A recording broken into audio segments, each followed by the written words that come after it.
Hey guys, welcome back to the Radar Waxing channel. So we have some Pandora line skis in, or should I say line Pandora skis in.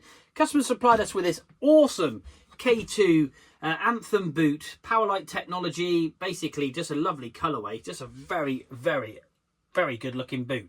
Carbon fibre spine in these. I do love the look of a ski boot. Obviously snowboarding boots are nice and comfy, but yeah, we've got her partner or husband's skis just in the corner of Rossignol's, which we're going to be doing some Sin 7s, and again they're like a work of art, aren't they, ski boots? But we're just going to make sure that they fit the bindings well, and make sure we've got the DIN settings all correctly set up. I've already pre-checked these. Basically we're running 5 and 5 and 5 and 5, and they do fit lovely and snug. Like I say, there's no real adjustment needed on either boot, or should I say either ski. That said, let me just fire that in there. There we go. That is now in tight. That is good. We are very pleased with those. We've got some top adjustment on this one and some nose and tail, but like I say, there's no real need for adjustment. But the DIN settings, like again, on checking on this one, we've got 5 and 5 on that as well. So the boot itself is fitting lovely in both skis. And it is always worth to get your boots out and just make sure that basically they haven't been adjusted or they haven't been knocked or damaged, and basically they're working fine, because it is super important, because the last thing you want is to get out into a resort and find out you've got an issue. And if you need to adjust, then obviously you can adjust. Now these are fixed bindings on these skis, so they will not slide backwards and forwards, because these are screwed directly into the actual base of the ski. But again, all really, really good. But you can get some with the centre bits, which if you've seen, and basically they will slide. I haven't got any over here. I have just, no, I haven't on those ones neither. They're all fixed bindings, but you could adjust them and slide them in and out. Now, if you do need to do that, on the bottom of every boot, on this one is an A and a little line.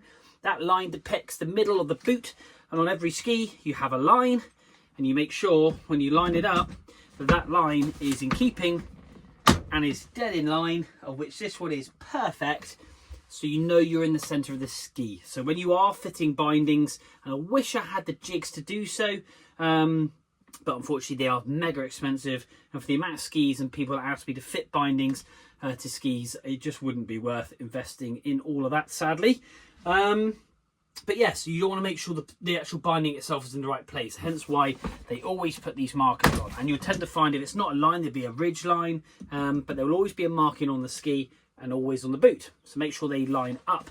Again, if you've got the adjustment, make sure it's lined up in the centre and it's not too much adjusted backwards or forward, because it will completely change the actual performance of the ski. And also you want to make sure both skis match.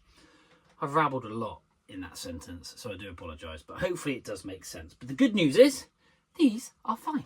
So I'm going to pop in my hand, we'll have a detailed look at these bad boys, and we're going to spin around and make sure these are absolutely tip top and ready to fly and super sharp. So let's have a quick look. So here we are, first set of line skis in the workshop. We kind of got like a cloudy kind of wavy kind of top coat on here, and that is that ridge line that I was talking about that lines up with your boot. It is very, very important. Like I see, these directly screw straight into the base. And like I say, love to be able to fix bindings, should we say, for the simple reason I need a jig to make sure that we get the holes and everything all centered and they get screwed in the right place. But yeah, you never know. One day I might be able to stretch my budget, should we say, and get that kind of stuff. Depends if we go full time or not. But anyway, but yeah, just a lovely, lovely ski. There's your DIN settings on the front, and you would use this screw just here to adjust that. And you tend to find 12 is super tight if you are unaware, and 4 is super loose. So basically, if you want the ski to be able to come off if you were to have a fall, the lower the number, the easier it will come off. But sometimes that's not always a good thing when on chairlifts. You tend to find people hover around the 5 till 6 mark. This is, like I say, a tickle over 5 on both. It's kind of a 5.5 really. And that way then it's a kind of solid grip, and your back's just here, just inside here, and that's used, this is a screw just here, which is a flathead, which is cool. So there we are, that is absolutely tip top. Let's flip the ski over, have a quick look at the base. Now, lovely base on this ski. We have got some kind of chatter marks where the skis kind of chatter together. We'll get that base scraped. It's nothing really too deep. The rails do need, there we go, a little bit of love. We're going to get these dialed in freshly base scraped and side rail. We're going to do the side rail to an 89 degree. I'm going to get rid of any of this rust. Like I say, there's not really a mark there, which is good. And we'll clean up. Doesn't like white, my camera. But we'll clean up some of this rust where the ski obviously has been rubbing together. And yeah, just clean kind of all this bit up here.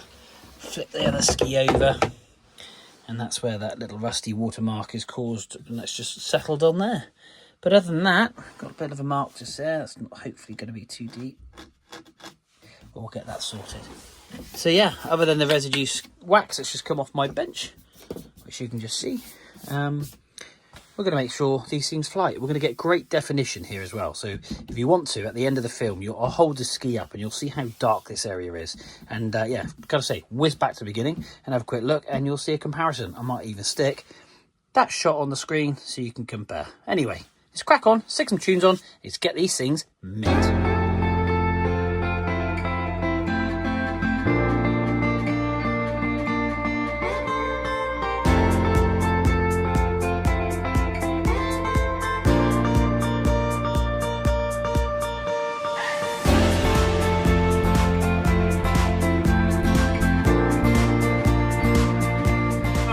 So these line skis have been sat in the workshop and the wax has basically set and it's ready to come off. We've cleaned up that white base and it's come up lovely. We've sharpened these skis, we've done and tipped them, and these things are ready to fly. Absolutely. The colour differentiation is going to be fantastic. We're going to have a real rich dark base on these skis. And yeah, they're absolutely, what a lovely, lovely ski. We've cleaned up the sidewalls, we've done and tipped them, like I said. 89 degrees is what we've done on the side. So basically these should really, really hold a rail very, very well. And yeah, so no further ado, let's stick some tunes on.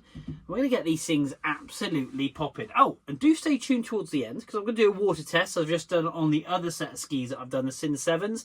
And you're going to see how repellent they are. And if you want to cop yourself a beanie completely off the top of my head, then let me know, £12. And if you go back in the video, I had a olive green one on. And obviously the black one, they're £12 each, absolute bargain.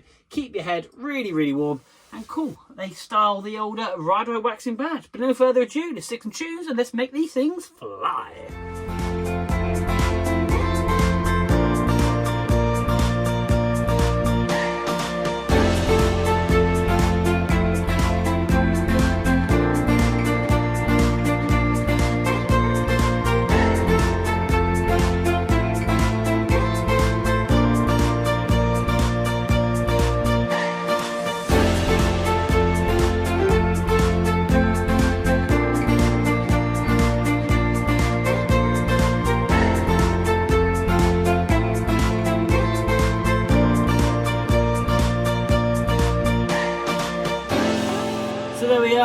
What a beautiful pair of skis. That top coat is just absolutely lovely. I really do love that top coat, and it really does complement with that simple line on the bottom of the ski. But you can see the colour, you can see the shine, you can see that white really popping between the black. And yeah, that word line is really standing out. Like I say, super sharp again. Dull and tipped them all in, waxed up. These things are ready to go. And yeah, really chuffed with these. Like I say, with everything I do, I try and give 110% and make sure they're absolutely mint. Now, let's do the water test. Let me find my bottle. Of course, it's going to be amazing. I just love this bit, but this goes to show how resilient and how water repellent these skis are. And it is super important. Let me just skip this advert. Bosh, there we go. And see my ugly mug. There we go. Battalion. Lovely snowboard, that one. And here we go. A lot of water on this ski. I'll pick up a little bit of dust just there. Look at that. Just picks it up. And it is just literally like a ball of water. Now, it doesn't leave any slug marks. And we're just going to run it down the ski. Look at that. And literally, you go, boop. And that ski is bone dry. Absolutely bone dry. Really pleased with these. Guys, that's it. Another set done. If you want to cop yourself a beanie, like I said, £12, olive green or black, do let me know. They are super warm and they are really, really nice and a good value for money. But more importantly, please follow me on here. on YouTube, subscribe to my channel, share it with your friends, put it on Instagram, follow me on TikTok and Facebook, and yeah, basically share the love. So that's it, another set done here in the Rudder Waxing Workshop. Guys, thanks for watching, but until next time, we will see you soon.